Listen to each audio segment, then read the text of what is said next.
ఇది ఇందిరమ్మ రాజ్యంలో కాంగ్రెస్ ప్రభుత్వం సంవత్సర కాలం పూర్తి చేసుకుంటున్నటువంటి సందర్భంలో ఈ రాష్ట్ర ప్రజలందరికీ ఒక పెద్ద పండుగలాగా ఇస్తున్నటువంటి ఒక గొప్ప కానుక.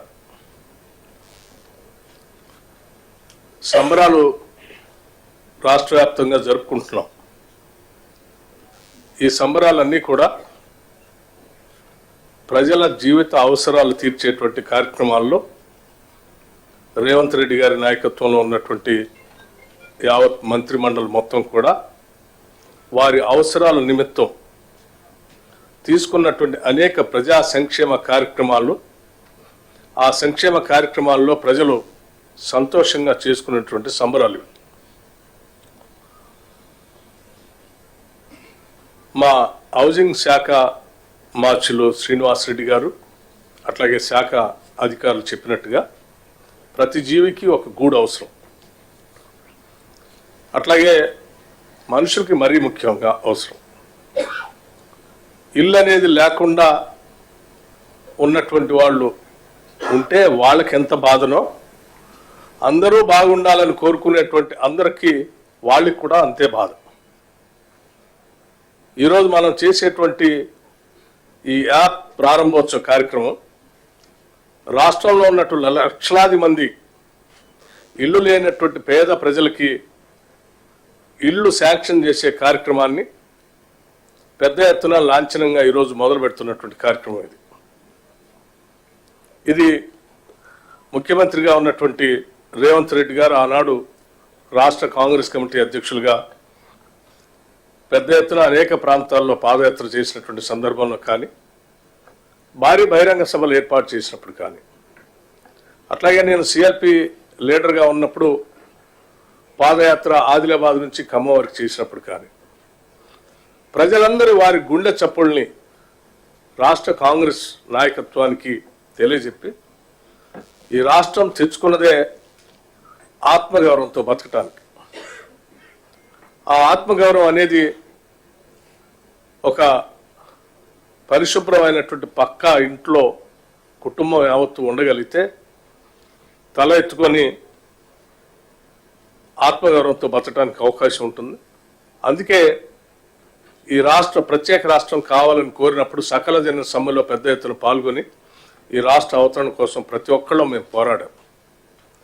కానీ మా అవసరాలు కానీ మా ఆత్మగౌరవం కానీ ఏమాత్రం తీర్చకుండా 10 సంవత్సరాలు మా ఆస్తుల్ని వనరుల్ని దోపిడీ చేస్తున్నటువంటి ప్రభుత్వాన్ని తొందరగా తొలగించి ఇందిరమ్మ రాజ్యాన్ని తీసుకొని రండి, పేదల ప్రభుత్వంగా ప్రజల అవసరాలు తీర్చడం కోసం మీరందరూ ముందుండి నడిపించండి అని ప్రతి పేదవాడి గుండె చప్పుడు మా అందరికి వినిపించారు.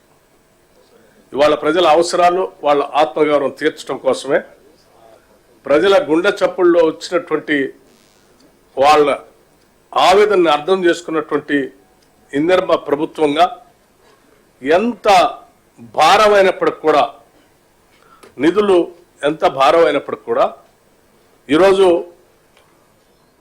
ఒక్కొక్క శాసనసభ నియోజకవర్గంలో 3500 ఇళ్లతో పాటు రాష్ట్ర వ్యాప్తంగా ఈరోజు చేస్తున్నటువంటి ఇళ్ల సంఖ్యకు సంబంధించినటువంటి ఆర్థిక భారం ఈ రాష్ట్ర ప్రభుత్వం పైన దాదాపు 22,500 కోట్ల రూపాయలు దీనిపైన భారం పడుతున్నప్పటికీ చాలా ధైర్యంగా ఒక ఉన్నతమైనటువంటి ఆలోచనతో ఈనాటి ప్రభుత్వం దీన్ని శాంక్షన్ చేసి ముందుకు పోతా ఉన్నాం. నిజంగా ఈరోజు రాష్ట్రంలో ఉన్నటువంటి ఇల్లు లేని పేదవాళ్ళందరికీ పండగే.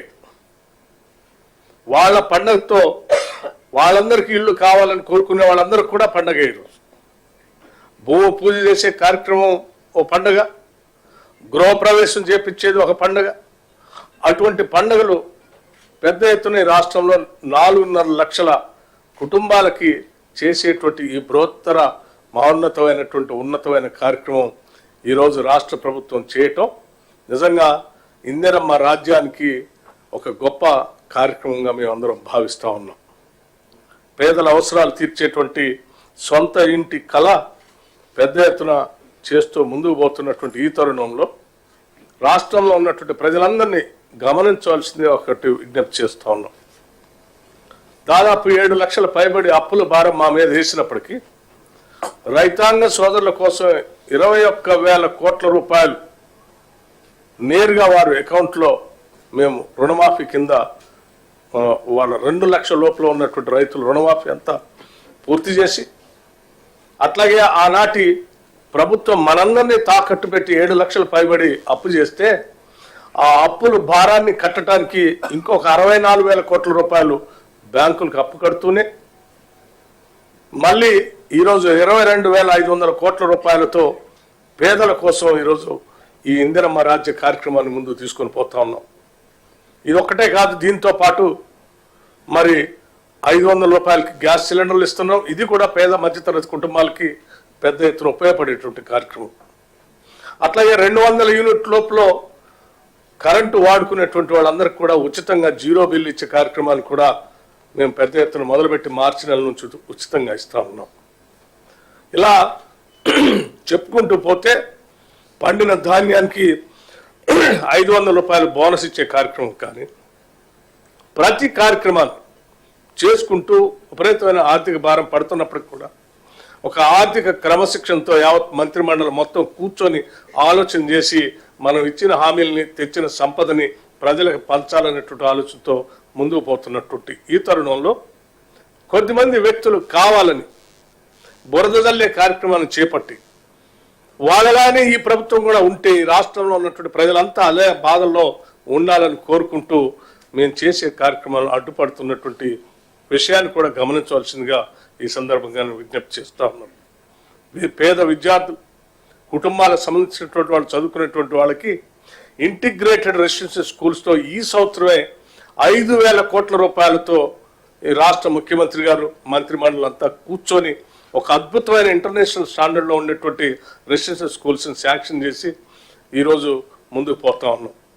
మన బిడ్డలు చదువుకుంటున్నటువంటి వాళ్ళందరికీ ఈరోజు డైట్ ఛార్జెస్ మీరు 10 ఏళ్ళు వాళ్ళు బతకటానికి ఇబ్బందికరంగా ఉన్నటువంటి పరిస్థితుల్లో ఉంటే కూడా తినటానికి సరిగ్గా తిండి లేకపోయినప్పటికీ కూడా మీరు 10 ఏళ్ళు ధనిక రాష్ట్రంగా మీకు అప్పచెప్తే కనీసం రూపాయి కూడా వాళ్ళకి డైట్ ఛార్జెస్ పెంచలేదు.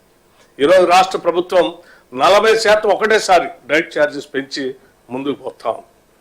అట్లాగే ఈ 10 ఏళ్ళు రెసిడెన్షియల్ స్కూల్స్లో ఇరుగ్గా ఉండేటువంటి చిన్న చిన్న మీ పార్టీలకు సంబంధించిన నాయకులకు సంబంధించిన బిల్డింగుల్ని అక్కడ క్వార్టర్స్గా పెట్టి ఆ విద్యార్థులు ఒక్కొక్క గదిలో కుక్కి అక్కడే తినటం, అక్కడే పడుకోవటం, అక్కడే చదువుకోవటం లాంటి కార్యక్రమాలు చేసి ఇబ్బంది పెడితే వాటన్నిటిని చూసి ఒకటేసారి ఆ ఇంటిగ్రేటెడ్ రెసిడెన్షియల్ స్కూల్స్ అన్నిటికి కూడా 5,000 కోట్లతో ఒక ఇన్ఫ్రాస్ట్రక్చర్ హాస్టల్ బిల్డింగ్స్ కట్టాలని, రెసిడెన్షియల్ స్కూల్స్ కట్టాలని ఒక ఉదాత్తమైన గొప్ప నిర్ణయాన్ని తీసుకొని ముందుకు పోతున్న ఈ తరుణంలో కొద్దిమంది కావాలని తౌదునమ్మ అని అడిగిపోయి ఆ హాస్టల్ అది బాగాలేదు ఇది బాగాలేదు. దానికి కారణం మీరే కదా. ఆనాడే మేము 5,000 కోట్లతో ఈరోజు మేము కడుతున్నట్టుగా మీ 10 ఏళ్లలో అవి కట్టి సరిగా చేసుంటే ఇవాళ ఆ పిల్లలు ఎదుర్కొనే వాళ్ళు కాదు కదా. మీరు చేసిన తప్పిదాలకి ఈరోజు ఆ పిల్లలు మూల్యం చెల్లిస్తూ ఉన్నారు. అటువంటి బాధ వాళ్ళు పడకూడదనే మేము ఆలోచన చేసి మాకు ఎన్ని ఇబ్బందులు ఉన్నా ఆ కార్యక్రమం తీసుకొని ముందుకు పోతా ఉన్నాం. ఇన్ని సమస్యల మధ్యలో ఆర్థికపరమైన ఇబ్బందులు ఉంటే కూడా మీలాగా ధనిక రాష్ట్రం మాకు రాలే, వెసులుబాటు కలిగిన రాష్ట్రం రాలే. ధనిక రాష్ట్రంగా మీకు అప్పు చెప్పారు, 7 లక్షల కోట్ల అప్పుతో మీరు మాకు అప్పు చెప్పారు. అప్పులు మీరు తెచ్చిన అప్పులనేమో మీరు విచ్చలవిడిగా అడ్డగోలుగా మీరు ఖర్చు పెట్టుకున్నారు. మీరు తెచ్చిన అప్పులకి ఆ అప్పులు కట్టే బాధ్యత మా మీద పడింది. అయినా ఈ రాష్ట్ర ప్రభుత్వ పాలనలో ఇది తప్పదు కాబట్టి చేసుకుంటూ ముందుకు పోతూ మన యొక్క అనేక సంక్షేమ కార్యక్రమాలని ప్రజల కోసం మేము ఆనాడు ఇచ్చినటువంటి హామీల్ని అమలు చేసుకుంటూ ముందుకు పోతున్నాం. ఈరోజు ఈ ప్రత్యేకంగా ఏర్పడినటువంటి తెలంగాణ రాష్ట్రంలో 2014 తర్వాత ప్రత్యేక రాష్ట్రం కావాలని కోరిన మీదట వచ్చినటువంటి ఈ రాష్ట్రంలో ఈ ఇందిరమ్మ ఇల్లు 5 లక్షల రూపాయలు అనేది సువర్ణాక్షరాలతో లిఖించదగబడేటువంటి రోజు. ప్రతి పేదవాడు ఈరోజు ఈ రాష్ట్రంలో తలెత్తుకొని నేను తెలంగాణ రాష్ట్రంలో పుట్టాను, నేను తెలంగాణ రాష్ట్రంలో ఆత్మగౌరవంతో అద్భుతమైనటువంటి ఇల్లుని 5 లక్షల రూపాయలతో కట్టుకొని బతకగలుగుతా ఉన్నాను. ఈ రాష్ట్రంలో పుట్టడం నా అదృష్టం. ఈ అదృష్టానికి కారణం ఇందిరమ్మ రాజ్యం అని తలెత్తుకొని ఆత్మగౌరవంతో బతికేటువంటి ఒక సంపూర్ణమైన కార్యక్రమానికి ఈరోజు యాప్ని మనం రిలీజ్ చేసుకుంటూ ముందుకు పోతున్నాం. దీని అందరికి కూడా రాష్ట్ర వ్యాప్తంగా ఉన్నటువంటి ప్రజలందరూ ఈరోజు సంతోషంగా సంబరాలు చేసుకోవాల్సిందిగా కోరుతూ ఇటువంటి బృహత్తరమైనటువంటి కార్యక్రమాన్ని ఈ రాష్ట్ర మంత్రిమండలి రేవంత్ రెడ్డి గారి నాయకత్వంలో తీసుకొని ముందుకు పోతున్నటువంటి సందర్భంగా రాష్ట్ర ఉప ముఖ్యమంత్రిగా ఆర్థిక శాఖను చూస్తున్నటువంటి వ్యక్తిగా కూడా నేను యావత్ మంత్రిమండలి అందరినీ కూడా సంపూర్ణంగా హృదయపూర్వకంగా రాష్ట్రంలో ఉన్నటువంటి ప్రజలందరి తరఫున మరొకసారి నా హృదయపూర్వకమైనటువంటి ధన్యవాదాలు తెలియజేస్తూ